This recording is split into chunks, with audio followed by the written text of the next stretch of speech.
ನಮಃ. ಪ್ರಥಮದಲ್ಲಿ ವಿಶ್ವಗುರು ಬಸವಣ್ಣನವರ ಆದಿಯಾಗಿ ನನ್ನ ಆರಾಧ್ಯ ದೈವ ಡಾಕ್ಟರ್ ಶ್ರೀ ಶಿವಕುಮಾರ ಮಹಾಶಿವಯೋಗಿಗಳವರ ಆದಿಯಾಗಿ ರಾಜ ಗುರು ತಿಲಕ ನಮ್ಮ ಪೂಜ್ಯ ರಾಜೇಂದ್ರ ಮಹಾಶಿವಯೋಗಿಗಳವರ ಆದಿಯಾಗಿ ಎಲ್ಲ ಶರಣರು ಸಂತರನ್ನ ಮನದಲ್ಲಿ ಸ್ಮರಿಸ್ಕೊಳ್ತಾ ಈ ದಿನ ದೊಡ್ಡನೋಂಡಿ ಗ್ರಾಮದಲ್ಲಿ ಶ್ರೀ ಗುರುಮಲ್ಲೇಶ್ವರರ ಪ್ರತಿಮೆಯ ಅನಾವರಣ ಕಾರ್ಯಕ್ರಮದ ದಿವ್ಯ ಸಾನ್ನಿಧ್ಯವನ್ನು ವಹಿಸಿಕೊಂಡಿರುವಂತಹ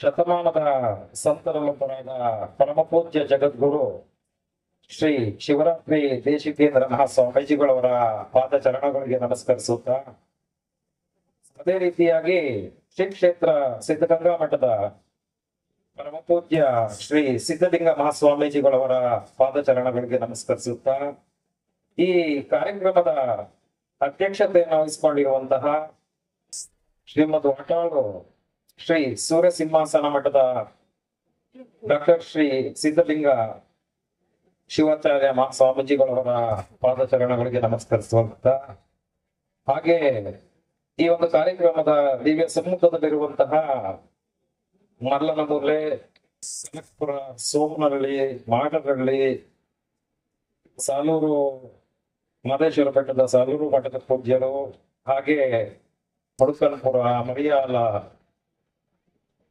ಸೀತಮಲ್ಲೇಶ್ವರ ವಿರಕ್ತ ಮಠ, ಎಂಬೆಲ್ಲೊಂಡಿ ವಿರಕ್ತ ಮಠ, ಕಡಲೆ ಚಿಂಚಹಳ್ಳಿ ಮಠ, ಹೊಸಮಠ, ಸರಗೂರಿನ ಹೊಸಮಠ, ಬಿಜಿಪುರ ಹೊಸಮಠ, ಹಿರಿಯೂರು ಮಠ, ಪಟ್ಟದ ಮಠ ಸೇರಿದಂತೆ ಉಪಸ್ಥಿತರಿರುವ ಎಲ್ಲ ಪೂಜ್ಯರ ಚರಣಗಳಿಗೆ ನಮಸ್ಕರಿಸುತ್ತಾ, ಈ ಒಂದು ಕಾರ್ಯಕ್ರಮದಲ್ಲಿ ವಿಶೇಷ ಆಹ್ವಾನಿತರಾಗಿ ಬಂದಿರುವಂತಹ ಶ್ರೀಯುತ ರಾಜಣ್ಣ ದೊಡ್ಡನೋಂಡಿ ಅವರೇ, ಹಾಗೆ ಕರುನಾಡಿಗೆ ವಿಶೇಷವಾಗಿ ನಮ್ಮ ಸಮುದಾಯಕ್ಕೆ ಒಂದು ಕಿರೀಟವನ್ನು ತಂದುಕೊಟ್ಟಂತಹ ಕುರುಬೂರಿನ ಕುವರಿ ಖೋ ಪಂದ್ಯದಲ್ಲಿ ವಿಶ್ವದ ಗಮನವನ್ನ ಸೆಳೆದು ವಿಶ್ವಕಪ್ ಅನ್ನ ಗೆಲ್ಲುವಲ್ಲಿ ಪ್ರಮುಖ ಪಾತ್ರ ವಹಿಸಿದ ಚೈತ್ರಾ ಬೀಲ್ ಅವರೇ, ಹಾಗೆ ಹನೂರು ಭಾಗದ ಸಮುದಾಯದ ಯುವ ಮುಖಂಡರು, ರಾಜಕೀಯ ಧುರೀಣರಾದ ನಿಶಾಂತ್ ರವರೇ, ಬೆಳಗಿನಿಂದ ಬಹಳ ನಾ ಬಂದಾಗ ಒಂದಷ್ಟು ಗಾಯನ, ವಚನ ಗಾಯನ ಇರುವುದು ಎಲ್ಲ ಆಡ್ತಾ ಇದ್ರು. ನಾ ಬಂದಾಗ ಕೇಳ್ತಾ ಇತ್ತು ಅವರ ಧ್ವನಿ. ನಾನು ಅನ್ಕೊಂಡೆ ಅವರೇ ಇರ್ಬೋದಾ ಅಂತ. ಯಾಕಂದ್ರೆ ಅವ್ರನ್ನ ಇಷ್ಟು ದಿನಗಳ ಕಾಲ ನಾನೆಲ್ಲರೂ ಪ್ರವಾಸ ಹೋಗ್ಬೇಕಾದ್ರೆ ಯಾವಾಗಲೂ ಸಮಯ ಸಿಕ್ಕಾಗ ಫೇಸ್ಬುಕ್ ನಲ್ಲಿ ಲೈವ್ ನಲ್ಲಿ ನೋಡ್ತಾ ಇದ್ದೆ ಅವರ ಹಾಡುಗಳನ್ನ, ಕಥೆಯನ್ನ. ಶ್ರೀ ಬದನವಾಳು ಶಿವಕುಮಾರ ಶಾಸ್ತ್ರಿಯವರವರೇ, ಹಾಗೆ ವಿಶೇಷವಾಗಿ ಈ ದಿವಸ ಈ ಗ್ರಾಮದಲ್ಲಿ ಏನು ಶ್ರೀ ಗುರುಮಲ್ಲೇಶ್ವರರ ಒಂದು ಪ್ರತಿಮೆಯನ್ನ ಅನಾವರಣ ಮಾಡಿದ್ದೀರಿ. ಈ ಪ್ರತಿಮೆಯ ನಿರ್ಮಾಣದಲ್ಲಿ ದೊಡ್ಡ ಮಟ್ಟದಲ್ಲಿ ಇದ್ದಂತಹ ದೊಡ್ಡನೊಂಡಿ ಗ್ರಾಮದ ಗೌಡ್ರೆ ಹಾಗೂ ಗ್ರಾಮಸ್ಥರೇ, ಎಲ್ಲದಕ್ಕಿಂತ ಹೆಚ್ಚಾಗಿ ಸುಮಾರು ನಾವು 20-25 ಯುವಕರ ಹೆಸರು ಗೊತ್ತು. ಹೇಳ್ತಾ ಹೋದ್ರೆ ಅವ್ರು ಯಾರೋ ಹೇಳಬೇಡಿ ಅಣ್ಣ, ಯಾರ ಹೆಸರು ಹೇಳ್ಬೇಡಿ, ನಾವೆಲ್ಲ ಒಂದೇ ಅಂತ ಹೇಳ್ತಿದ್ರು. ಆದ್ರೂ ಧನ್ಯವಾದಗಳನ್ನ ಹೇಳ್ಬೇಕಿತ್ತ ಒಂದು ಅದ್ಭುತ ಕಾರ್ಯವನ್ನ ಮಾಡಿರೋದಕ್ಕೆ. ಏನು ನಮ್ಮ ನಿರಂಜನ್ ಅವ್ರು ಏನಿದ್ದಾರೆ, ಯುವ ಮುಖಂಡರು, ಭಕ್ತರು ಗುರುಮಲ್ಲೇಶ್ವರದ ಅವರ ತಂಡ, ನಿಮ್ಮೆಲ್ಲರ ನಿರಂಜನ್ ಹಾಗೂ ಎಲ್ಲ ಸ್ನೇಹಿತರು, ನಿಮ್ಮ ಕಾವ್ಯ ಬಹಳ ಸಂತೋಷವನ್ನು ಉಂಟು ಮಾಡಿರುವಂತದ್ದು. ಹಾಗೆ ಅಕ್ಕಪಕ್ಕದ 10 ಊರಿನ ಸಮುದಾಯದ ಯುವಕರಿಗೆ ನೀವೆಲ್ಲ ಸ್ಫೂರ್ತಿಯಾಗಿದ್ದೀರಿ ಅಂದ್ರೆ ತಪ್ಪಾಗ್ಲಿಕ್ಕಿಲ್ಲ. ಈ ಒಂದು ಸಂದರ್ಭದಲ್ಲಿ ಈ ದಿವಸ ಈ ಒಂದು ಕಾರ್ಯಕ್ರಮದಲ್ಲಿ ಒಂದೆರಡು ಮಾತುಗಳನ್ನ ಆಡೋದಕ್ಕೆ ನನಗೆ ಅವಕಾಶವನ್ನು ಕೊಟ್ಟಿದ್ದೀರಿ. ಆದ್ರೆ ವೇದಿಕೆಯಲ್ಲಿ ಬಹಳ ದೊಡ್ಡ ಸಂಖ್ಯೆಯಲ್ಲಿ ಪೂಜ್ಯರುಗಳಿರುವಂಥದ್ದು. ಎಲ್ಲದಕ್ಕಿಂತ ಹೆಚ್ಚಾಗಿ ನಾವೆಲ್ಲ ನಡೆದಾಡುವ ದೇವರು ಶಿವಕುಮಾರ ಸ್ವಾಮೀಜಿಗಳು. ಅದೇ ರೀತಿ ನಾನು ಬಯಸೋದು, ನನ್ನ ತಾಯಿ ನನಗೆ ಚಿಕ್ಕವರಿಂದ ಹೇಳ್ಕೊಟ್ಟಂತದ್ದು ಸುತ್ತೂರು ಮಠದ ಪರಂಪರೆಯನ್ನ, ಸುತ್ತೂರು ಮಠದ ಇತಿಹಾಸವನ್ನ ನಮಗೆ ಪರಮ ಪೂಜ್ಯ ಶಿವರಾತ್ರಿ ದಶಿಕೇಂದ್ರ ಮಹಾಸ್ವಾಮೀಜಿಗಳು ಸಹಿತ ದೇವರೇ. ನನ್ನ ಮನೆಯಲ್ಲಿ ನಾವು ಶಿವಕುಮಾರ ಮಹಾಶಿವಯೋಗಿಗಳು ಇರ್ಬೋದು, ರಾಜೇಂದ್ರ ಮಹಾಶಿವಯೋಗಿಗಳು ಇರ್ಬೋದು, ಸಿದ್ಧಲಿಂಗ ಮಹಾಸ್ವಾಮೀಜಿಗಳು, ನಮ್ಮ ಶಿವರಾತ್ರಿ ದಶಿಕೇಂದ್ರ ಮಹಾಸ್ವಾಮೀಜಿಗಳು ನನ್ನ ಕಚೇರಿಗೆ ಬಂದಿದ್ರು. ಇವ್ರು ಅಲ್ಲೂ ನೋಡಿರ್ತೀವಿ, ಯಾರಿಗೂ ದೇವ್ರ ಫೋಟೋಗಳು ಯಾವ್ದು ಸಿಗೋದಿಲ್ಲ. ಎಲ್ಲಾ ಜಾಗಗಳಲ್ಲೂ ಏನಕ್ಕೆ ಅವ್ರು ನೆಟ್ಟಿರ್ತೀವಿ ಅಂದ್ರೆ ನಮಗ್ ಗೊತ್ತಿಲ್ಲ, ಕಾಣೋದು ದೇವರಿಗೆ ಹೋಗಿವ್ರು ನಾವು. ಇವತ್ತು ಚಾಮರಾಜನಗರ ಭಾಗ ಇರ್ಬೋದು, ಮೈಸೂರು ಇರ್ಬೋದು, ಹೆಚ್ಚಾಗಿ ಹಳೆ ಮೈಸೂರು ಭಾಗದಲ್ಲಿ ಲಿಂಗಾಯತರು ಏನಾದ್ರೂ ಇದ್ದೀವಿ ಅಂತ ಅಂದ್ರೆ ಅದಕ್ಕೆ 2 ಮಠಗಳು, ಒಂದು ಶ್ರೀ ಕ್ಷೇತ್ರ ಸಿದ್ಧಗಂಗಾ ಮಠ, ಮತ್ತೊಂದು ನಮ್ಮ ಸುತ್ತೂರು ಮಠ. ಎಷ್ಟು ಪೂಜ್ಯರು ತಪ್ಪಿಳಿಬಾರ್ದು. ಎಷ್ಟು ಸಲ ನಾನೇ ಎಷ್ಟೊಂದು ಜನಗಳ ಹತ್ರ ಮಾತಾಡಬೇಕಾದ್ರೆ ಸುತ್ತೂರು ಮಠದ ಬಗ್ಗೆ ಮಾತಾಡಕ್ ಹೋದಾಗ ನನ್ನದೇ ಸಮುದಾಯದ ಸುತ್ತೂರು ಮಠದ ಹೋಗ್ತಾರೆ, ನನ್ನ ಪ್ರಶ್ನೆ ಮಾಡ್ತಾರೆ, ಸುತ್ತೂರು ಮಠ ತುಂಬಾ ಕಮರ್ಷಿಯಲ್, ಆ ಬಿಲ್ಡಿಂಗ್ ಇದೆ, ಈ ಸ್ಕೂಲ್ ಇದೆ, ಈ ಇನ್ಸ್ಟಿಟ್ಯೂಷನ್ ಇದೆ ಅಂತ ನಾನು ಎಲ್ಲರಿಗೂ ಹೇಳ್ತೀನಿ, ಕೂಡ್ಸ್ಕೊಂಡು ಹೇಳ್ತೀನಿ. 1 ಗಂಟೆ 2 ಗಂಟೆ ಶ್ರೀ ಕ್ಷೇತ್ರ ಸುತ್ತೂರು ಮಠದ ಇತಿಹಾಸವನ್ನ ಹೇಳ್ತೀನಿ ನಾನು ಕೂರಿಸ್ಕೊಂಡು ಹೇಳ್ತೀನಿ. ನಮ್ಮ ದೊಡ್ಡಮಂಟೆ ಗ್ರಾಮದಲ್ಲಿ ಹೇಳಿದೆ, ನಿನ್ನೆ ಚಾಮರಾಜನಗರ ಗುಂಡ್ಲುಪೇಟೆಯಿಂದ ಕಾಲ್ ಮಾಡಿದ್ರು, 21ನೇ ತಾರೀಕು ಬಸವೇಶ್ವರರ ಮೂರ್ತಿಯ ಉದ್ಘಾಟನಾ ಕಾರ್ಯಕ್ರಮ ಇದೆ, ಬರ್ಬೇಕು ಅಂತ. ಅವಾಗ್ಲೂ ಕೇಳಿದೆ ಸುತ್ತೂರು ಶ್ರೀಗಳು ಬರ್ತಾ ಇದಾರ ಅಂತ. ಇಲ್ಲ, ಅವ್ರು ಮತ್ತೊಂದು ಕಾರ್ಯಕ್ರಮಕ್ಕೆ ಬರ್ತಾರಂತೆ, ಅವರೇ ಹೇಳಿದ್ದಾರೆ ಮಾಡ್ಕೊಳಕ್ಕೆ ಅಂತ. ನಾನು ಹೇಳಿದೆ ಅವ್ರಿಗೆ, ಇದನ್ನ ನಾನು ಹೇಳಿದ್ದಲ್ಲ, ನಮಗೆ ನನ್ನ ಅವ್ವ ಹೇಳಿದ್. ನಾನು ಆ ಗುಂಡ್ಲುಪೇಟೆ ಯುವಕರಿಗೆ ಹೇಳಿದೆ, ಬುದ್ಧಿಯವ್ರು ಬಂದಿಲ್ಲ ಅಂದ್ರೂ ಪರವಾಗಿಲ್ಲ, ಏನು ಶಿವರಾತ್ರಿ ದೇಶಿಕೇಂದ್ರ ಮಹಾಸ್ವಾಮೀಜಿಗಳ ಕಾರ್ಯಕ್ರಮಕ್ಕೆ ಬಂದಿಲ್ಲ ಅಂದ್ರೂ ಪರವಾಗಿಲ್ಲ, ಅವರು ನಡೆದು ಹೋಗಿದ ಹಾದಿಯ, ಅವ್ರು ನಡ್ಕೊಂಡು ಹೋಗ್ತಾರಲ್ಲ ಆ ದಾರಿಯಲ್ಲ, ಅವತ್ತು ಯಾರು ಹೋಗಿ ಅವ್ರು ನಡ್ಕೊಂಡು ಹೋದಾಗ ಒಂದು ಮುಟ್ಟಿ ಮಣ್ಣನ್ನ ತಂದು ಆ ಜಾಗದಲ್ಲಿ ಇಟ್ಕೊಂಡು ನೀವು. ಸತ್ಯ ಹೇಳ್ತಾ ಇದ್ದೀನಿ, ನಾವು ನೀವುಗಳೆಲ್ಲ ಗಟ್ಟಿಯಾಗಿ ನಿಲ್ಬೇಕು, ನಮ್ಮ ಮಠಗಳ ಹಿಂದೆ ಗಟ್ಟಿಯಾಗಿ ನಿಲ್ಬೇಕು. ಸುಮ್ನೆ ಯಾರೋ ಏನು ಹೇಳಿದ್ರು ಅಂದ್ಕೊಂಡು ಮಾತಾಡೋದಲ್ಲ. ಪೂಜ್ಯರ ಜೀವನ ಎಷ್ಟು ಕಷ್ಟಮಯವಾಗಿದೆ ಅಂತ ನಾವು ಅರ್ಥ ಮಾಡ್ಕೋಬೇಕು. ಇವತ್ತು ಅತಿ ಹೆಚ್ಚು ಕರ್ನಾಟಕ ರಾಜ್ಯದಲ್ಲಿ 2ನೇ ಅತಿ ಹೆಚ್ಚು ಜನಸಂಖ್ಯೆ ಹೊಂದಿರುವಂತ ಜಿಲ್ಲೆ ಚಾಮರಾಜನಗರ ಪಕ್ಕದ್ದು. ನೆನಪಿಟ್ಕೋಬೇಕು ನಾವು. ಒಂದು ಬಸವಣ್ಣನ ಪ್ರತಿಮೆಯನ್ನ ನಿಲ್ಸಕ್ಕೆ ನಮ್ಮ ಕೈಲಿ ಆಗ್ತಾ ಇಲ್ಲ. ರಾಜೇಂದ್ರ ಶ್ರೀಗಳ ಒಂದು ಪ್ರತಿಮೆಯನ್ನ ನಿಲ್ಸಕ್ಕೆ ನಮ್ಮ ಕೈಲಿ ತಾಕತ್ತಿಲ್ಲ. ಶಿವಕುಮಾರ ಮಹಾಶಿವಯೋಗಿಗಳ ಮಾಡಕ್ ನಮ್ಮ ಕೈಲಿ ತಾಕತ್ತಿಲ್ಲ. ಊರು ಮುಂದೆ ಊರು ಕೇಳಿ ನಾವು ಹೇಳ್ತೀವಿ, ರಾಜ್ಯದಲ್ಲಿ ನಾವೇ ಗಟ್ಟಿಗಿರೋ ಅಂತ, ನಾವೇ ಜಾಸ್ತಿ ಇರೋದು ಅಂತ ಹೇಳ್ತೀವಿ. ಏನ್ ಪ್ರಯೋಜನ ಹಂಗಂದ್ರೆ? ಪೂಜ್ಯರು ಎಲ್ಲರಿಗೂ ಹೇಳ್ತಾ ಇದ್ರು, ಏನು ಶರಣ ಸಾಹಿತ್ಯ ಪರಿಷತ್ ವತಿಯಿಂದ ಈ ಭಾಗದಲ್ಲಿ ಪ್ರತಿ ತಿಂಗಳು ನಡೀತದೆ ಅನ್ಕೋತೀನಿ. ಬೇರೆ ಬೇರೆ ಜಿಲ್ಲೆಗಳಲ್ಲಿ ಮಠಾಧೀಶರ ಗೋಷ್ಠಿ ನಡೀತದೆ. ನಿಜವಾಗ್ಲೂ ಸುತ್ತೂರನ್ನ ಅದಕ್ಕೆ ನಾವು ಮತ್ತೊಮ್ಮೆ ಧನ್ಯವಾದ ಹೇಳ್ಬೇಕು. ಸುತ್ತೂರು ಮಠವನ್ನ ನಾವು ನೆನೆಸ್ಕೋಬೇಕು. ಎಂತಹ ಒಂದು ಶರಣ ಸಾಹಿತ್ಯ ಪರಿಷತ್ತನ್ನ ಸ್ಥಾಪನೆ ಮಾಡಿ ಅದ್ರ ಮುಖಾಂತರ ಎಷ್ಟೆಲ್ಲ ಕಾರ್ಯಗಳನ್ನ ಮಾಡ್ತಾರೆ. ನಾವುಗಳು ಅವ್ರು ಕೇಳೋದಲ್ಲ, ಕಾರ್ಯಕ್ರಮವನ್ನು ಆಯೋಜನೆ ಮಾಡ್ಬೇಕಾದ್ರೆ ನಾನು ಯೋಚನೆ ಮಾಡ್ತಾ ಇದ್ದೆ, ನನ್ನ ವೇದಿಕೆಯಿಂದ ಮುಂದಿನ ಸಲ ಕಾರ್ಯಕ್ರಮ ಆಯೋಜನೆ ಮಾಡ್ಬೇಕಂದ್ರೆ ಆ ಸ್ವಯಂ ಸೇವಕರು ಬರೋದು ಬೇಡ, ಪುಸ್ತಕಗಳನ್ನ ಕಳಿಸಿ ಎಲ್ಲ 10 ರೂಪಾಯಿ ಅಲ್ಲ 100 ಕೊಡ್ಬೇಕು. ನಾವು ಎಲ್ಲ ಸಮಾಜದವರು 100 ರೂಪಾಯಿ ಕೊಡ್ಬೇಕು. ಇವತ್ತು ಮಠಾಧೀಶರು ನಮ್ಗೆ ಏನಾದ್ರು ಸಿಕ್ಕಿದ್ರೆ ನಮಸ್ಕಾರ ಮಾಡ್ಕೊಂಡ್ಬಿಡ್ತೀವಿ. ಹೆಚ್ಚಂದ್ರೆ 1 ನಿಮಿಷ ಕೊಟ್ಟು ನಮ್ ಜೊತೆ ಇರೋರಿಗೆ ಕ್ಯಾಮ್ರಾ ಕೊಡ್ತೀವಿ, ಒಂದು ಫೋಟೋ ತೆಗೀರಿ ಅಂತ. ಸಂತೋಷ, ಅದನ್ನು ತಗೊಳ್ಳಿ. ಆದ್ರೆ ನಮ್ಗೆ ಎಲ್ಲೇ ಯಾವುದೇ ಸಿಗ್ಲಿ ಮಾಡ್ಬೇಕಾಗಿರೋ ಮೊದಲನೇ ಕೆಲಸ ನಾವುಗಳು ಕನಿಷ್ಠ ನಮ್ಮಲ್ಲಿ 10 ರೂಪಾಯಿ 50 ರೂಪಾಯಿ 100 ರೂಪಾಯಿ ಕೊಡಕ್ಕಾಗಿಲ್ಲ ಅಂದ್ರು ನಿಮ್ ಕೈಲಿ 5 ರೂಪಾಯಿ 5 ರೂಪಾಯಿ ಕೊಡಿ, 1 ರೂಪಾಯಿ 1 ರೂಪಾಯಿ ಕೊಡಿ. ಮಠ ಮಾನ್ಯಗಳು ನಡಿಬೇಕು, ಇಟ್ಕೋಬೇಕು. ಈ ರೀತಿಯ ಕಾರ್ಯಕ್ರಮಗಳು ಆಗ್ಬೇಕು ಅನ್ನೋ ಸಹಿತ ಭಕ್ತರು ಇಟ್ಕೋಬೇಕು. ಯಾರೋ ನಾನೂಪ ಇವ್ರು ಯಾವಾಗಲೂ ಒಂದ್ಸಲ 50,000 ರೂಪಾಯಿ 1 ಲಕ್ಷ ರೂಪಾಯಿ ಕೊಟ್ರೆ ಕಾರ್ಯಕ್ರಮವನ್ನ ಮಠಗಳು ಮಾಡಕ್ ಆಗೋದಿಲ್ಲ ಅಂತ ನೋಡ್ತಾ ಇದೆ. ಎಷ್ಟೊಂದು ಮಠಗಳು, ಎಷ್ಟೊಂದು ಮಠಕ್ಕೆ ಏನು ಬಿಲ್ಡಿಂಗ್ಗಳೇ ಸರಿಯಾಗಿಲ್ಲ, ಜಾಗಗಳು ಸರಿಯಾಗಿಲ್ಲ, ಆದ್ರೆ ಈ ಭಾಗದಲ್ಲಿ ಈ ನರಸೀಪುರ ಭಾಗ ಪುಣ್ಯ ಮಾಡಿದ್ದೀರಿ, ಎರಡೆರಡು ಬೆಳೆಯನ್ನ ಬೆಳೆಲ್ಲ ಪೂಜ್ಯರ ಆಶೀರ್ವಾದದಿಂದ ಅಂತ ಪುಣ್ಯವಂತಿರೋ ಜಾಗದಲ್ಲಿ ಸಾಕಷ್ಟು ಮಠಮಾನ್ಯಗಳಿದ್ದಾವೆ. ಸಾಕಷ್ಟು ಮಠಮಾನ್ಯಗಳಿರೋದ್ರಿಂದ ನಾವು ಭಕ್ತರು ಹೋಗ್ತಾ ಇದೀವಲ್ವಾ, ಎಲ್ಲರೂ ಸೇರ್ಕೊಂಡು ಮಠಗಳಿಗೆ ಶಕ್ತಿಯನ್ನು ತುಂಬುವಂತ ಕೆಲಸವನ್ನ ಮಾಡ್ಬೇಕು. ಈಗ ನಿಮ್ಮೂರಲ್ಲೇ ಮಠ ಇದೆ, ಪೂಜ್ಯರಿಲ್ಲ. ನಾನು ಎಷ್ಟೊಂದು ಊರುಗಳನ್ನು ನೋಡಿದ್ದೀನಿ, ಮಠಾಧೀಶರಾಗೋಕೆ ಹಿಂಜರಿತಾರಲ್ಲ. ಯಾಕೆಂದ್ರೆ ನಾವು ಭಕ್ತರಂಗ ಆಗ್ಬಿಟ್ಟಿದೀವಿ, ಹಾಳು ಬಿದ್ದೋಗ್ಬಿಟ್ಟಿದೀವಿ ನಾವು ಭಕ್ತರು. ನಮಗೆ ತಿರುಪತಿಗೆ ಹೋಗಕ್ ಸಮಯ ಇದೆ, ನಮಗೆ ಮತ್ತೊಂದು ಕ್ಷೇತ್ರಕ್ಕೆ ಹೋಗಕ್ ಸಮಯ ಇದೆ. ಆ ಮಹಾಶಕ್ತಿನ ಓಂ ಶಕ್ತಿಗೆ ಹೋಗ್ತಾ ಇರ್ತಾರೆ ನಮ್ಮ ಹೆಣ್ಣು ಮಕ್ಕಳು, ದೊಡ್ಡ ಸಂಖ್ಯೆಯಲ್ಲಿ ಹೋಗ್ತಾರೆ. ಓಂ ಶಕ್ತಿಗೆ ಹೋಗಕ್ ಸಮಯ ಇದೆ.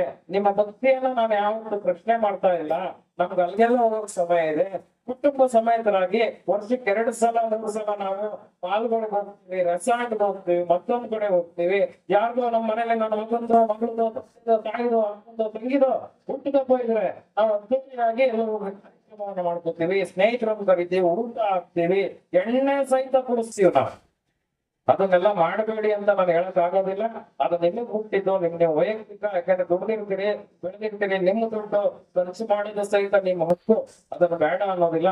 ಆದ್ರೆ ನಾವುಗಳು ಲಿಂಗಾಯತರು ಒಂದೊಂದು ಹೇಳ್ಬೇಕು. ಹಳೆ ಮೈಸೂರು ಭಾಗದ ಲಿಂಗಾಯತರು ವರ್ಷಕ್ಕೆ ಒಂದು ಸಲ ಕುಟುಂಬ ಸಮೇತರಾಗಿ ನಿಮ್ಗೇನೋ ಒಂದು ಜಂಪ್ ಹೊಡೆದ್ರೆ ಶ್ರೀ ಕ್ಷೇತ್ರ ಸುತ್ತೂರು ಸಿಗ್ತದೆ. ವರ್ಷಕ್ಕೆ 1 ಸಲ ಸಾಕು. ಒಂದೇ 1 ಸಲ ತಂದೆ ತಾಯಿ ಗಂಡ ಹೆಂಡತಿ ಮಕ್ಕಳು ದೊಡ್ಡಪ್ಪ ಚಿಕ್ಕಪ್ಪ ಎಲ್ಲರ ಕುಟುಂಬ ಸಮೇತರಾಗಿ ಒಂದು ಬಸ್ ಅನ್ನು ಮಾಡ್ಕೊಳ್ಳಿ. ಇಲ್ಲಾಂದ್ರೆ ಮನೆಗೆ 4 ಕಾರ್ ಇರ್ತವೆ, 4 ಕಾರ್ ತಗೊಳ್ಳಿ, ಹೋಗಿ ಬೆಳಿಗ್ಗೆ 4 ಗಂಟೆಗೆ ಹೋಗಿ ಪೂಜ್ಯರ ಗದ್ದಿಗೆಗಳಲ್ಲಿ ರುದ್ರಾಭಿಷೇಕದಲ್ಲಿ ಭಾಗಿಯಾಗಿ ಪೂಜೆ ಮಾಡಿಸ್ಕೊಂಡು ಕುಟುಂಬ ಸಮೇತರಾಗಿ ಅದೇ ಕ್ಷೇತ್ರದಲ್ಲಿ ಪ್ರಸಾದವನ್ನು ತಗೊಂಡು ತೊಂದ್ರೆ ಎಷ್ಟು ಚೆನ್ನಾಗಿರ್ತದೆ. ನಾವು ಅದನ್ನು ಮಾಡೋದಿಲ್ಲ. ಎಲ್ಲೆಲ್ಲೂ ಯಾವ್ಯಾವ್ದೋ ಮೂಲೆಯಲ್ಲಿರೋ ದೇವಸ್ಥಾನಗಳು ಹೋಗ್ತೀವಿ, ಬಸ್ ಮಾಡ್ಕೊಂಡು ಹೋಗ್ತೀವಿ, ರಾಜಕಾರಣಗಳಿಂದ ಬಸ್ ಬಿಡಿಸ್ಕೊಂಡು ಹೋಗ್ತೀವಿ. ನಾನು ಹೇಳ್ತಾ ಇರ್ತೀನಿ, ನಮ್ಮ ಮಠಗಳು, ನನ್ನ ಮಕ್ಕಳು, ಅವ್ರ ಮಕ್ಕಳು ಕಾರಣದಲ್ಲಿ ಹಣಗಳಿಗೆ ವೇದಿಕೆ ಮೇಲೆ ನಿಂತ್ಕೊಂಡು 4 ಮಾತನ್ನ ಸಮುದಾಯದ ಬಗ್ಗೆ ಆಡಬೇಕು ಅಂತ ನಿಮ್ಗೆ ಏನಾದ್ರು ಕನಸಿದ್ರೆ, ಆಸೆ ಇದ್ರೆ, ಇನ್ಮೇಲೆ ನಾವು ಮಾಡ್ಬೇಕಾಗಿರೋದು 2 ಕೆಲಸಗಳು. ಒಂದು ಕುಟುಂಬ ಸಮೇತರಾಗಿ ನಮಗೆ ಪುಣ್ಯಕ್ಷೇತ್ರ ಯಾವ್ದಾಗ್ಬೇಕು, ನಮಗೆ ಯಾವ್ದಾಗ್ಬೇಕು ಪುಣ್ಯಕ್ಷೇತ್ರ, ನನ್ನ ಮಠಗಳು ನಮಗೆ ಪುಣ್ಯಕ್ಷೇತ್ರ ಆಗ್ಬೇಕು. ಸಿದ್ಧಗಂಗೆ ಇರ್ಬೋದು, ಪುತ್ತೂರು ಇರ್ಬೋದು, ಹಲವು ಮಠಗಳಿದಾವೆ. ಕನಕಪುರ ದೇಗುಲ ಮಠ, ನಿಮಗೆ ಯಾವ ಮಠಕ್ಕೆ ನಡ್ಕೋಬೇಕು ಅಂತ ಇಷ್ಟ ಇದೆ ಆ ಮಠಕ್ಕೆ ಹೋಗಿ ವರ್ಷಕ್ಕೊಂದ್ಸಲ ಮಕ್ಕಳನ್ನ ಕರ್ಕೊಂಡು ಹೋಗ್ಬೇಕು. ನಮ್ಮಪ್ಪ ಯಾವ್ದೋ ಒಂದು ಕಾರ್ಯಕ್ರಮ ಬಂದಾಗ ನಾವು ನನ್ನ ಜೊತೆ ವಾಪಸ್ ಹೋಗ್ತಾ ಇದ್ದೇನೆ ಅಂತ ಕೇಳ್ದೆ ನಮ್ಮ ಅಪ್ಪನ್ನ, ನೀನೇನಕ್ ಬಂದೆ ನನ್ನ ಜೊತೆ? ಸುಮ್ಮನೆ 4 ಓವರ್ ಕೂತಿದ್ದಲ್ಲಪ್ಪ, ಏನಕ್ಕೆ ಬಂದೆ ಅಂತ. ಸ್ವಾಮೀಜಿ ಬಂದಿದ್ದಾರಲ್ಲ ಆಶೀರ್ವಚನ ಕೇಳೋ. ನಿನಗೆ ಎಷ್ಟು ವಯಸ್ಸು? 79 ವರ್ಷ. ಆ ಕಾರ್ಯಕ್ರಮ ನಡೆದಾಗ ನಮ್ಮ ಅಪ್ಪಂಗೆ 79 ವರ್ಷ ಅಂದ್ರ, ಏನ್ ನೀ ಗಟ್ಟಿಗಾಗಿದೆಯಾ ಬಿಡು ಅಮ್ಮಮ್ಮ, ಇನ್ನೊಂದು 20 ವರ್ಷ ಗಟ್ಟಿಯಾಗಿ ಬದುಕಿರ್ತೀಯಾ, ಆದ್ರೂ ಬೇಜಾರಾಗಬೇಡ ಕಣಪ್ಪ, ಅವನು ಮಾತು ಹೇಳ್ತೀನಿ ಅಂದ್ರೆ. ನೀನು ನನ್ನ ಕಳಿಸು ಕಾರ್ಯಕ್ರಮಕ್ಕೆ, ನಿನ್ನ ಮೊಮ್ಮಗನ್ನ ಕಳಿಸು ಕಾರ್ಯಕ್ರಮಕ್ಕೆ ನೀನು ಬಂದು ಏನು ಪ್ರಯೋಜನ? ನೀನು ಬಂದು ಏನು ಪ್ರಯೋಜನ? ನೀನು ಬರ್ತೀಯ ಕಾರ್ಯಕ್ರಮದಲ್ಲಿ ಕೂರ್ತೀಯ, ಪೂಜ್ಯರ ಆಶೀರ್ವಚನವನ್ನ ಕೇಳ್ತೀಯ, ಸಂತೋಷ, ನನಗೂ ಸಂತೋಷ ನಮ್ಮ ಹಬ್ಬ ಬಂದಿದ್ರು ಅಂದ್ರೆ. ಆದ್ರೆ ಸಮಾಜದಲ್ಲಿ ಬದಲಾವಣೆ ಆಗ್ಬೇಕು ಅಂದ್ರೆ ನೀವೆಲ್ಲ ಬಂದಿದ್ದೀರಲ್ಲ, ನೀವು ಯಾರು ಬಂದ್ರು ಸಮುದಾಯದಲ್ಲಿ ಸಮಾಜದಲ್ಲಿ ಬದಲಾವಣೆ ಆಗೋದಿಲ್ಲ. ಬರ್ಬೇಕಾಗಿರೋದು ನಿಮ್ಮ ಮಕ್ಕಳು, ನಿಮ್ಮ ಮಕ್ಕಳುಗಳು ಬರ್ಬೇಕು. ಸಣ್ಣ ಮಕ್ಕಳುಗಳು ಈ ರೀತಿಯ ಧಾರ್ಮಿಕ ಕಾರ್ಯಕ್ರಮಕ್ಕೆ ಬಂದು ಕೂತ್ಕೊಂಡು ಕಡ್ಡಾಯವಾಗಿ ಪೂಜ್ಯರ ಆಶೀರ್ವಚನವನ್ನ, ಪೂಜ್ಯರ ಮಾತುಗಳನ್ನ ಆಲಿಸಿದ್ರೆ ನನ್ನ ಸಮುದಾಯ ಕೇವಲ 25 ವರ್ಷದಲ್ಲಿ, ಮುಂದಿನ 25 ವರ್ಷದಲ್ಲಿ ಬದಲಾವಣೆಯನ್ನ ಕಾಣಬಹುದು. ಆರ್ಥಿಕವಾಗಿ ಸದೃಢವಾದ್ರೆ ಮಾತ್ರ ಸಮುದಾಯಕ್ಕೆ ಫಲ. ನಾವೆಲ್ಲಾರ್ಗು 1 ಲಕ್ಷ ಕೊಟ್ಕೊಂಡು ಹೋದ್ರೆ ಆಗೋದಿಲ್ಲ, ಮನೆಗೆ 1 ಲಕ್ಷ ಕಟ್ಟಿದ್ರು ಆಗೋದಿಲ್ಲ. ಆರ್ಥಿಕ ಸದೃಢತೆಯಿಂದ ಸಮುದಾಯ ಬಲಗೊಳ್ತದೆ. ಅಂದ್ರೆ ನಮ್ಮ ಮಕ್ಕಳು ಚೆನ್ನಾಗಿ ಓದ್ಬೇಕು, ಓದಿದ್ಮೇಲೆ ಒಂದು ಒಳ್ಳೆ ಕೆಲಸ ಸಿಕ್ಬೇಕು, ಕೆಲಸ ಸಿಕ್ಕಿದ್ಮೇಲೆ ಗಂಡಾಗಿದ್ರೆ ಒಂದು ಒಳ್ಳೆ ಹೆಣ್ಣು ಸಿಕ್ಬೇಕು, ಹೆಣ್ಣಾಗಿದ್ರೆ ಒಂದು ಗಂಡು ಸಿಕ್ಬೇಕು. ಮತ್ತದ ರಿಪೀಟ್ ಆಗ್ತಾ ಹೋಗ್ತಾ ಇರ್ತದೆ. ಹೆಚ್ಚು ಮಾತನಾಡೋದಿಲ್ಲ, ಇನ್ನೊಂದು 2 ನಿಮಿಷ ಮಾತನಾಡಿ ನನ್ನ ಮಾತುಗಳನ್ನ ಮುಗಿಸ್ತೀನಿ. ವಿಶೇಷವಾಗಿ ಕೇಳ್ತಾ ಇರ್ತಾರೆ ನನಗೆ, ಏನು ಸ್ಟೇಜ್ ಅಲ್ಲಿ ನಿಂತ್ಕೊಂಡು ಅಷ್ಟೆಲ್ಲಾ ಮಾತಾಡ್ತೀಯಪ್ಪ, ಲಿಂಗಾಯತರು ಮಠ ಮಾನ್ಯ, ನೀವೇನು ಯಾಕೆಲ್ಲ ಶ್ರೇಷ್ಠ ಅಂದ್ಯಾ ಅಂತ. ನಾನು ಯಾವಾಗ್ಲೂ ಹೇಳ್ತೀನಿ, ನಾವು ಯಾಕೆ ಶ್ರೇಷ್ಠರು ಅಂದ್ರೆ ನನಗೂ ಜಾಸ್ತಿ ಗೊತ್ತಿರ್ಲಿಲ್ಲ. ಬರ್ತಾ ಬರ್ತಾ ಪೂಜ್ಯರ ಒಂದು ಆಶೀರ್ವಚನಗಳನ್ನ ಕೇಳ್ತಾ, ಪೂಜ್ಯರ ಒಂದು ನಡೆವಳಿಕೆಗಳನ್ನ ನೋಡ್ತಾ, ಎಷ್ಟು ಕಷ್ಟದಲ್ಲಿ ಅವರು ನಮಗೋಸ್ಕರ ಸರ್ವವನ್ನ ತ್ಯಾಗ ಮಾಡಿ, ಸರ್ವವನ್ನ ತ್ಯಾಗ ಮಾಡಿ ನಮಗೋಸ್ಕರ, ನಮ್ಮ ಮಕ್ಕಳಿಗೋಸ್ಕರ, ನಮ್ಮ ಸಮುದಾಯದ ಭವಿಷ್ಯಕ್ಕೋಸ್ಕರ ಅವರು ಕಾವಿಯನ್ನ ಸಂತರಾಗಿ ಮಾಡಿ ಬದುಕಿ ಲಿಂಗೈಕ್ಯರಾಗ್ತಾರೆ. ಹೇಗಿರ್ಬೇಕು ನಾವು? ಕಚ ಕಚ ಕಚ ಕಚ ಕಚ ಕಚ ಕಚ ಅಂತ ಮಾತಾಡ್ತಾನೆ ಇರ್ತೀವಿ. ಸ್ವಾಮೀಜಿ ಕೂತಿರ್ತಾರೆ, ಸ್ವಾಮೀಜಿ ಮಾತಾಡ್ತಾ ಇರ್ತಾರೆ. ನಾನು ಯಾವಾಗಲೂ ಹೇಳ್ತೀನಿ, ಮೊದಲು ಸಂಸ್ಕಾರವಂತರಾಗ್ಬೇಕು ನಾವು ಅಂತ. ಈ ಒಂದು ವೇದಿಕೆಯಲ್ಲಿ ಹೇಳಬೇಕು ಬೇಡ ಗೊತ್ತಿಲ್ಲ, ಬಹಳ ಬೇಜಾರಿನ ಸಂಗತಿ, ಆದ್ರೂ ಹೇಳಲೇಬೇಕು. ಯಾಕೆಂದ್ರೆ ನಿಮಗೆ ಇದು ಯಾವುದೇ ಕಾರ್ಯಕ್ರಮ ಆಗಿರ್ಬೋದು, ನನಗೆ ನನ್ನ ಸಮುದಾಯನೇ ದೊಡ್ಡದು, ಪಟನಾನ್ಯಗಳೇ ದೊಡ್ಡದು. ಇವತ್ತು ಅಂತರ್ಜಾತಿ ವಿವಾಹಗಳಾಗ್ತಾ ಇರೋದು ಸಂತೋಷ ಬೇಡ ಅನ್ನೋದಿಲ್ಲ. ಹೇಳ್ದೆ ಕೇಳದೆ ಓದೋದು ಅಂತರ್ಜಾತಿ ವಿವಾಹಗಳಾಗೋದಿದೆಯಲ್ಲ, ಅದು ನಿಜವಾಗ್ಲೂ ಕೇಳ ತರುವಂತ ವಿಷಯ. ಯಾಕಂದ್ರೆ ಆಗ್ತಾ ಇದೆ, ಒಂದು ಆದಾಗ ಗ್ರೂಪ್ ಅದು ಇದು ಅಂತ ಬೈದಾಡ್ತಾ ಇರ್ತಾರೆ ನಮ್ಮ ಯುವಕರು, ದೊಡ್ಡವರು ಎಲ್ಲರೂ. ಸಮಸ್ಯೆ ಇರೋದು ಆ ಯುವಕನಲ್ಲೋ ಆ ಯುವತಿಯಲ್ಲೋ ಅಲ್ಲ. ನಾನು ಅದಕ್ಕೆ ಹೇಳಿದ್ದು, ಮಕ್ಕಳಿದ್ದಾಗ್ಲೇ ಇಂಥ ಕಾರ್ಯಕ್ರಮಗಳಿಗೆ ತಂದು ಕೂರಿಸಿ ಮುಂದ್ಗಡೆ ಸಂಸ್ಕಾರವಂತರಾಗ್ತಾರೆ. ಪೂಜ್ಯರ ಆಶೀರ್ವಾದವಿರ್ತದೆ, ಹಾದಿ ತಪ್ಪೋದಿಲ್ಲ, ದಾರಿಗೆನ್ನೂ ತಪ್ಪೋದಿಲ್ಲ ನಮ್ಮ ಮಕ್ಕಳು. ಅದನ್ನ ನಾವು ತಪ್ಪಿಸ್ಬೇಕು. ಒಂದೊಂದು ಜಿಲ್ಲೆಯಲ್ಲಿ ತಿಂಗಳಿಗೆ 70ರಿಂದ, ಇಲ್ಲೇ ಪಕ್ಕದ ಜಿಲ್ಲೆ, ನನಗೆ ಹೆಸರು ಹೇಳಕ್ ಇಷ್ಟ ಇಲ್ಲ, ಕಳೆದ ತಿಂಗಳು 92 ಕೇಸ್ ಆಗೋದು. 92 ಹೆಣ್ಮಕ್ಳು ಓಡೋಗವೆ. ಇದನ್ನೆಲ್ಲ ನಾವು ತಡಿಬೇಕು, ನಿಲ್ಬೇಕು ಅಂದ್ರೆ ಸಂಸ್ಕಾರವಂತರಾಗ್ಬೇಕು. ನಮ್ಮನ್ನ ಯಾಕೆ ಸಂಸ್ಕಾರವಂತರಂತಾರೆ? ಲಿಂಗಾಯತ ಯಾಕೆ ಸರ್ವಶ್ರೇಷ್ಠ ಅಂತ ಯಾರ ಕೇಳ್ತಾ ಇದ್ರು. ನಾನು ಹೇಳಿದೆ, ನೀನ್ ಹುಟ್ಟದಾಗ ಏನ್ ತಗೊಂಡೆ? ಏನೂ ಇಲ್ಲ, ಬರುವಾಗ ಬರ್ತದೆ, ಹೋಗುವಾಗ ಬರ್ತದೆ ಅಂದ್ರ. ನಾನು ಹೇಳಿದೆ, ನಿಜಪ್ಪ, ನೀನು ಬರ್ಬೇಕಾಗತ್ತೆ, ನೀನು ಹೋಗ್ಬೇಕಾಗತ್ತೆ. ಆದ್ರೆ ಒಬ್ಬ ಲಿಂಗಾಯತ ಹುಟ್ಟಿದ ಮುಂಚೆ ಗರ್ಭದಲ್ಲಿ ಇರ್ಬೇಕಾದ್ರೆ ಗರ್ಭಾಷ್ಟಮಿ ಅಂತ ಮಾಡಿ ಲಿಂಗವನ್ನ ಕಟ್ತಾರೆ ಪೂಜ್ಯರು. ನಮ್ಗೆ ಲಿಂಗಾಯತರಿಗೆ ಎಷ್ಟೊಂದು ಜನ ಪಾಲನೆ ಮಾಡೋದಿಲ್ಲ, ಆದ್ರೆ ಅದು ನಮ್ಮ ಸಂಸ್ಕಾರದಲ್ಲಿ ಬರ್ತದೆ. ಅಂದ್ರೆ ಗರ್ಭದಲ್ಲಿ ಜೀವ ತುಂಬುವ ಮಗುಗೆ ಜೀವ ತುಂಬುವ ಸಮಯದಲ್ಲಿ ತಾಯಿಯ ಲಿಂಗ ಜೊತೆ ಮತ್ತೊಂದು ಲಿಂಗನ ಪೂಜ್ಯರು ಕಟ್ತಾರೆ, ಗರ್ಭಕ್ಕೆ ಪೂಜೆ ಮಾಡಿ ಗರ್ಭಾಷ್ಟಮಿ ಅಂತ. ಅವತ್ತೇ ನಮಗೆ ಲಿಂಗಾಧಾರಣೆ ಆಗಿರ್ತದೆ. ನನಗೆ ಜೀವ ಬಂದಾಗ ನನ್ನ ಇಷ್ಟ ಲಿಂಗವನ್ನ ಪಡೆದವನು ನಾನು. ನನಗೆ ಜೀವ ಬಂದಾಗ ಇಷ್ಟ ಲಿಂಗವನ್ನು ಪಡೆದವನು ನಾನು. ಸತ್ತಾಗ ನೀವೆಲ್ಲ ಬರೀ ಕೈಲಿ ಹೋಗ್ತೀರಿ. ನನ್ನ ಮೈಯಲ್ಲಿರೋ ಉಂಗುರ ತಗೋಬಹುದು, ಚೈನ್ ತಗೋಬಹುದು, ನನ್ನ ಕಾರು ಜಾಗ ಏನು ನಾನು ತಗೊಂಡು ಹೋಗಕ್ಕಾಗದೆ ಇರುವುದು. ಶ್ರೇಷ್ಠ ಲಿಂಗ ಹುಟ್ಟಿ ನಾನು ಒಂದು ವಸ್ತು ನನ್ನ ಜೊತೆ ತಗೊಂಡು ಹೋಗ್ತೀನಿ. ಅದಕ್ಕೆ ನಾನು ಶ್ರೇಷ್ಠ ಲಿಂಗಾಯತರು ಶ್ರೇಷ್ಠ ಅಂತ ಹೇಳ್ತೀನಿ. ಮತ್ತೊಂದು ಹೇಳ್ತೀನಿ, ಎಷ್ಟೊಂದ್ ಜನ ನೀವು ಹುಡ್ತೀರಿ, ನೀವು ಬಾಳ್ತೀರಿ, ನೀವು ಬದುಕ್ತೀರಿ, ನೀವು ಲಿಂಗೈಕ್ಯರಾಗಬೇಕಂದ್ರೆ ನೀವು ಸತ್ತು ಮೇಲೆ ಏನಾಗ್ತೀರಿ? ಸತ್ತು ಮೇಲೆ ಏನಾಗ್ತೀರಿ? ಹೊರಗ್ ತಗೊಂಡೋಗ್ತಾರೆ, ಮರ ಗಿಡಗಳನ್ನ ಕಡಿತಾರೆ, ನಿಮ್ಮನ್ನ ಹೆಣವನ್ನ ಮಲಗಿಸ್ತಾರೆ, ಬೆಂಕಿ ಹಾಕಿ ಸುಡ್ತಾರೆ, ಹೊಗೆ ಹಾಕ್ತಿರಿ, ಪರಿಸರಕ್ಕೆ ಹಾನಿ ಆಗ್ತೀರಿ, ಮರ ಕಟ್ಟು ಮಾಡಿದ್ರಿ ಅಲ್ಲೂ ಹಾನಿ ಆಗ್ತೀರಿ. ಆದ್ರೆ ಲಿಂಗಾಯತರು ಇಲ್ಲೋ ನಾವು ಸರ್ವಶ್ರೇಷ್ಠ ಆಗ್ತೀರಿ. ಯಾಕೆಂದ್ರೆ ನಾವು ಹುಡ್ತೀವಿ, ನಾವು ಬಾಳು ಬದುಕ್ತೀವಿ, ನಾವು ಒಂದ್ ದಿವಸ ತಗೊಂಡು ಲಿಂಗಾಯತರಾಗ್ತೀವಿ. ನಮ್ಮ ಹಿರಿಯರು ಅದಕ್ಕೆ ಹೇಳಿದ್ದಾರೆ, ಯಾವುದಕ್ಕೂ ಹಾನಿ ಮಾಡ್ಬೇಡಕ್ಕಂತ ನೀನು ಮಣ್ಣಲ್ಲಿ ಮಣ್ಣಾಗು, ಭೂಮಿಗೆ ಮಣ್ಣಲ್ಲಿ ಮಣ್ಣಾಗಿ ಗೊಬ್ಬರ ಗಿಡ ಮರಗಳು ಬೆಳೆಯಕ್ಕೆ ನೀನು ಮತ್ತೆ ನಿನ್ನ ದೇಹ ಉಪಯೋಗ ಆಗಲಿ ಅಂತ ನಾನು ಧರ್ಮ ಶ್ರೇಷ್ಠವಲ್ವಾ? ನೀವೆಲ್ಲ ಇವುಗಳನ್ನ ಯೋಚನೆ ಮಾಡ್ಬೇಕು. ಮೂರನೇದು, ಯಾರೋ ಕೇಳ್ತಾರೆ, ಊಟ ಆಯ್ತೇನೋ, ತಿಂಡಿ ಆಯ್ತೇನೋ, ಕಾಫಿ ಆಯ್ತು, ಮತ್ತೊಂದಾಯ್ತಾ ಅಂತ ಕೇಳ್ತಾರೆ. ಅದೇ ನಾವು ಕೇಳ್ಬೇಕು, ಹೇಳ್ತೀವಿ, ನಿರಂಜನ್ ಪ್ರಸಾದ ಮಾಡಿದ್ರ? ಹರೀಶ್ ಅವರೇ ಪ್ರಸಾದ ಮಾಡಿದ್ರ? ರಾಜಣ್ಣವ್ರೆ ಪ್ರಸಾದ ಮಾಡಿದ್ರ? ಸಿದ್ದಪ್ಪಣ್ಣ ಪ್ರಸಾದ ಮಾಡಿದ್ರ? ಯಾಕೆ ಲಿಂಗಾಯತರು ಪ್ರಸಾದ ಮಾಡಿದ್ರ ಅಂತ ಕೇಳ್ತೀವಿ. ಒಂದು ಸಲ ಯೋಚನೆ ಮಾಡ್ಬೇಕು ನೀವು. ಪ್ರಸಾದ ಅಂದ್ರೆ ಯಾಕೆ ಹೇಳ್ತೀವಿ? ಸರಳವಾಗಿ ಹೇಳ್ತೀವಿ. ಅದಕ್ಕೆ ಪೂಜ್ಯರು ಬೇರೆ ರೀತಿ ಇರ್ತಾರೆ, ನಾವು ಗಣ್ಣಕ್ ಕಂಡಂತ ಹೇಳ್ತೀವಿ. ನನ್ನ ಎದೆ ಮೇಲೆ ಇಷ್ಟ ಲಿಂಗವನ್ನು ಧರಿಸಿದ್ದೀನಿ. ನಾನು ತಿನ್ನುವ ಪ್ರತಿಯೊಂದು ತುರ್ತು ತಿನ್ನೋದಕ್ಕೆ ಮೊದಲು ಆ ಇಷ್ಟಲಿಂಗಕ್ಕೆ ಅರ್ಪಣೆಯಾಗಿ ನನ್ನ ದೇಹವನ್ನು ಸೇರುವುದರಿಂದ ಅದಕ್ಕೆ ನಾವು ಊಟ ತಿಂಡಿ ರೊಟ್ಟಿ ಚಿತ್ರಾನ್ನ ಉಪ್ಪಿಟ್ಟು ಅನ್ನೋದಿಲ್ಲ, ಅದಕ್ಕೆ ನಾವು ಪ್ರಸಾದ ಅಂತೀವಿ. ತಿನ್ನುವ ಪ್ರತಿಯೊಂದು ತುತ್ತು ಕುಡಿಯುವ ಗುಟುಕು ನೀರು ಸಹಿತ ನಮಗೆ ಪ್ರಸಾದವಾಗಿ ನಮ್ಮ ದೇಹಕ್ಕೆ ಹೋಗ್ತದೆ. ಅಂತ ಒಂದು ಸರ್ವಶ್ರೇಷ್ಠ ಧರ್ಮದಲ್ಲಿ ನಾವು ಜನ್ಮ ತಾಳಿದ್ದೀವಿ. ಆ ಧರ್ಮವನ್ನ ನಾವು ಇನ್ನು ಉಳಿಸ್ಕೋಬೇಕು, ನಮ್ಮ ಮಕ್ಕಳು ಉಳಿಸ್ಕೋಬೇಕು ಅಂದ್ರೆ ನಾವು ಪೂಜ್ಯರ ಗುಲಾಮರಾಗಿರ್ಬೇಕು. ಅಂತ ಆಡಿದೆಯಲ್ಲ, ಗುರುವಿನ ಗುಲಾಮನಾಗುವ ತನಕ ದೊರೆಯದು. ಇದನ್ನ ನೀವು ನೆನಪಿಟ್ಟುಕೊಳ್ಳಿ. ನನ್ನ ಪ್ರಾಬ್ಲಮ್ ಅದು ಮೈಕ್ ಕೊಟ್ರೆ 10 ಸಲ ಹೇಳುದು ಬಿಟ್ಕೊಡೋ ನಾನಲ್ಲ.